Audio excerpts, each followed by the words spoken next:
ఒంటరిగా ఉండలేకపోతున్నా అంటూ ప్రియాంక తిరుపతి నుంచి ప్రియాంక తన ప్రాణాలను అర్పించేసింది. ఇటు తిరుపతిలో ప్రాణాలు తీసుకున్న యువతి ప్రియాంక.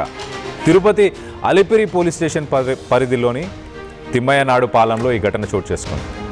ఇరిగేషన్ డిపార్ట్మెంట్లో పనిచేస్తున్న ప్రియాంక తల్లిదండ్రులు లేకపోవడంతో ఒంటరి జీవితాన్ని భరించలేక ఈ ఘాతుకానికి పాల్పడింది. ఫోటోలో చూస్తే ఆ అమ్మాయిని చూస్తే అసలు ఏమాత్రం తనకి మానసికంగా ఇంత బాధ ఉన్నది అన్నట్టు ఏమాత్రం అనిపించట్లేదు.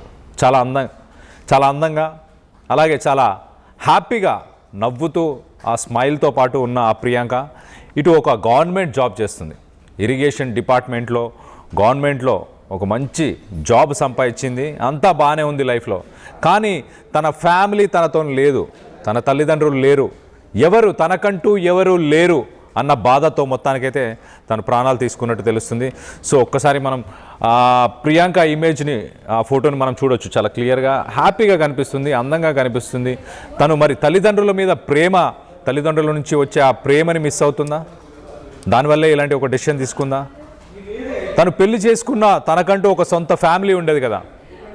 మొత్తం మీద ఇటు ప్రియాంక ఇలాంటి డెసిషన్ ఎందుకు తీసుకుందని ఇప్పుడు ప్రస్తుతానికి సోషల్ మీడియాలో చర్చ నడుస్తుంది.